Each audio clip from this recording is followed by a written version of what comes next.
Ketua Majelis Tinggi Partai Demokrat Susilo Bambang Yudhoyono merespons positif soal ajakan pertemuan Ketua DPP PDIP Puan Maharani dengan Ketua Umum Partai Demokrat Agus Harimurti Yudhoyono.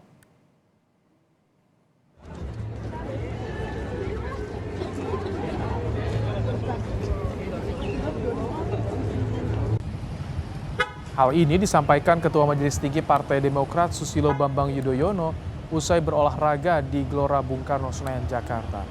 SBY menyebut Ketua Umum Partai Demokrat Agus Harimurti Yudhoyono yang juga putranya sudah menerima ajakan pertemuan Ketua DPP PDIP Puan Maharani. Sebelumnya, Sekjen PDIP Hasto Kristianto menyebut Puan Maharani bakal berdialog dengan AHY dengan menghormati etika politik.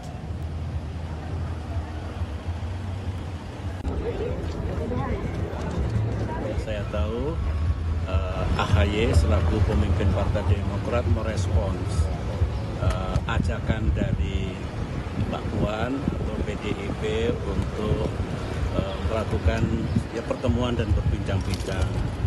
Partai Demokrat selalu berpendapat pertemuan yang berangkat dari niat baik, tujuan yang baik, membahas masalah-masalah bangsa tentu ada gunanya.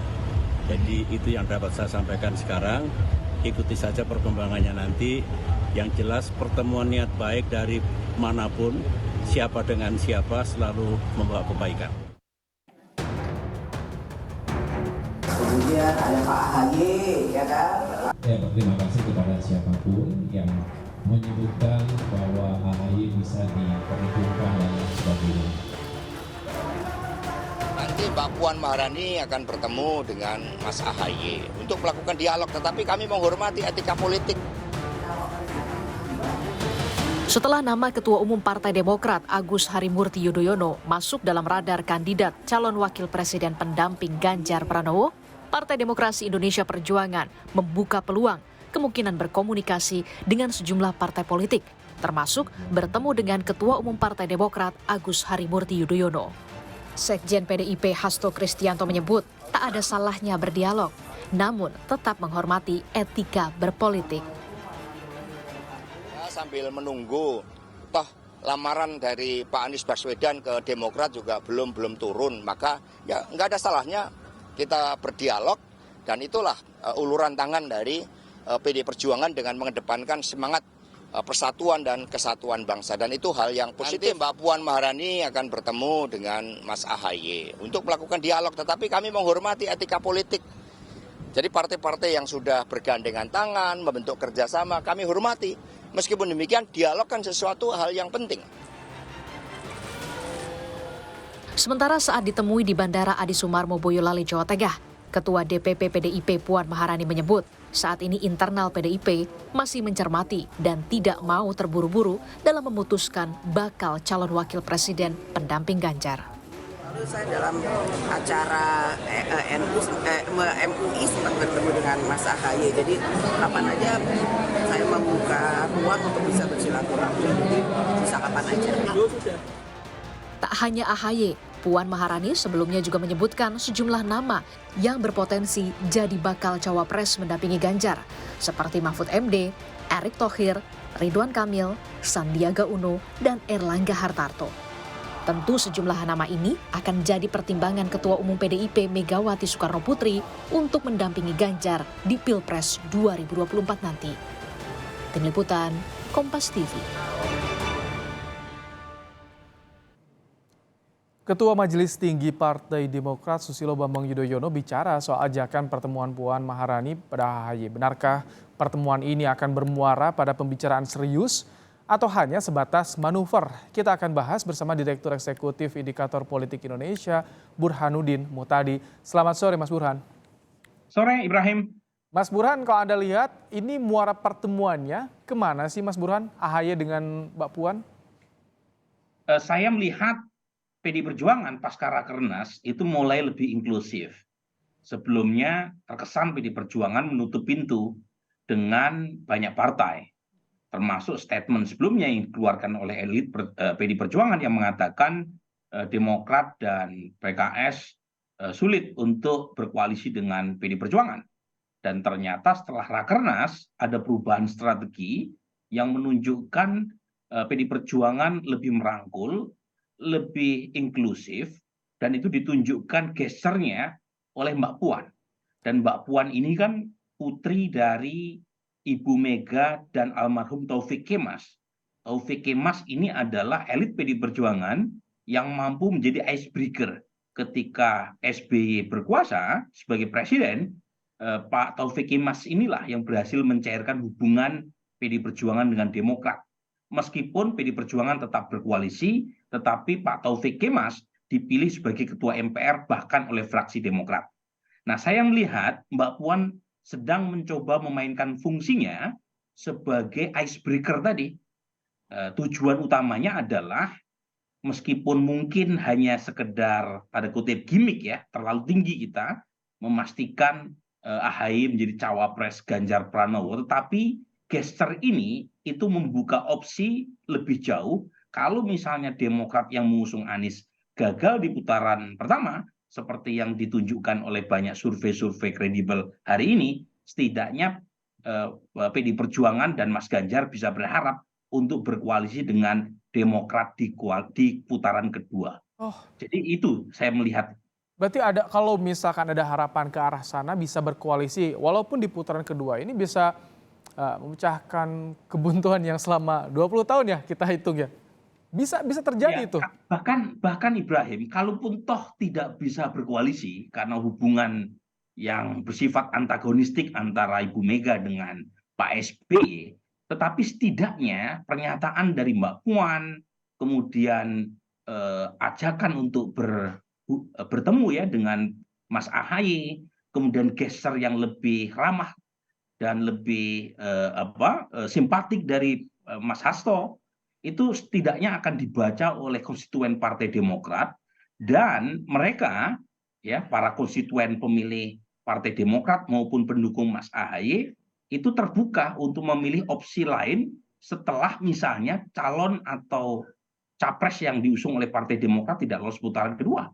Jadi misalnya ya, Baik, tapi dengan pernyataan Mas Burhan, tapi selain itu apakah ada juga ke arah kalau ini mencoba untuk mengganggu koalisi sebelah, Mas Burhan? ya menurut saya kan tafsir semacam itu nggak bisa disalahkan juga Ibrahim ya. Kalau kemudian muncul seolah-olah gitu ya ada gangguan kepada koalisi perubahan. Tetapi kan bukan berarti keuntungan buat PD Perjuangan saja. Partai Demokrat juga bisa mengambil keuntungan dengan mengatakan kepada Nasdem atau PKS mitra koalisinya bahwa ketua umum yaitu Mas AHY itu juga dilirik oleh capres lain, dan itu akan meningkatkan bargaining position, terutama ketika Mas Anies belum menentukan siapa cawapresnya. Jadi sebenarnya dalam politik kita tidak bisa mengatakan ini adalah keuntungan si A, si B, kemudian yang lain tidak mengambil keuntungan sama sekali.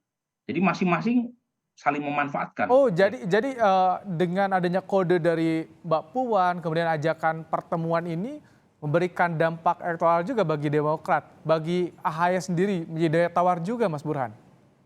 Bukan dampak elektoral ya, tapi daya tawar tadi. Daya tawarnya aja. Oh, Ibrahim sedang negosiasi terkait siapa cawapres Mas Anies. Nasdem menolak dengan keras, PKS terlihat enggan, tiba-tiba nama AHY disebut oleh Mbak Puan sebagai bakal calon wakil presiden Ganjar. Itu kan jelas menaikkan posisi tawar, meskipun lagi-lagi too good to be true untuk membayangkan seorang AHY menjadi cawapres Ganjar. Tetapi setidaknya kan bisa menjadi amunisi tambahan buat Partai Demokrat untuk menaikkan leverage sekaligus daya tawar ketika berhubungan dengan Anies Baswedan. Kalau tadi bacaannya ini bisa arahnya ke tadi 2 putaran. Nah, jika 2 partai ini bekerja sama, pertimbangannya apa? Alasan kuatnya dari Demokrat dan PDIP seperti apa, Mas Burhan?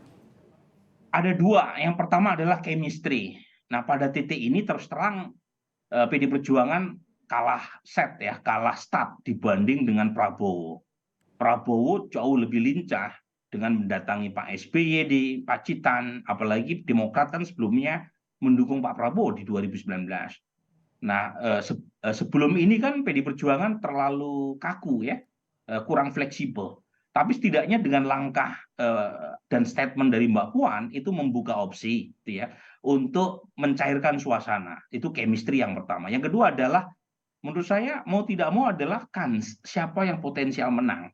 Jadi kalau misalnya salah satu pendukung capres tertentu, entah itu Demokrat, entah itu PKS, Nasdem misalnya ya, kalau kita mengasumsikan Ya. survei hari ini itu betul, yaitu Kompas, survei indikator, survei Populi menunjukkan Mas Anies agak berat untuk masuk putaran kedua, maka partai-partai pendukung Mas Anies akan melihat siapa di antara Pak Prabowo atau Ganjar yang potensial menang. Oh, itu yang diperebutkan. Misalnya Ganjar potensial menang, meskipun chemistry-nya berat, ya tentu Ganjar akan dilirik oleh partai pendukung Anies di putaran kedua. Oh. Tapi kalau potensi menangnya ada di Pak Prabowo, meskipun chemistry-nya kurang terjalin, ya kemungkinan partai-partai yang nggak lolos putaran pertama akan berlabuh ke sana. Mas Burhan, tapi yang menarik, Pak Hasto juga bilang menghormati etika politik. Dari diksi ini apa artinya, Mas Burhan, kalau Anda cermati? Ya kan gini, jangan sampai kan PD Perjuangan dianggap mengganggu rumah tangga orang lain. Oh, Ya bagaimanapun kan koalisi ini ibarat pernikahan. Meskipun belum ada akadnya kan nanti di bulan Oktober 2023. Nah kalau misalnya ini mungkin masih tunangan lah ya, kita anggap gitu. Kalau misalnya ada pembicaraan kepada Mas AHY-nya sudah resmi sebagai cawapres Mas Anies, itu kan bisa menimbulkan kesan PD Perjuangan mengganggu tunangan orang. Tetapi sekarang kan belum ada keputusan resmi siapa cawapres Mas Anies.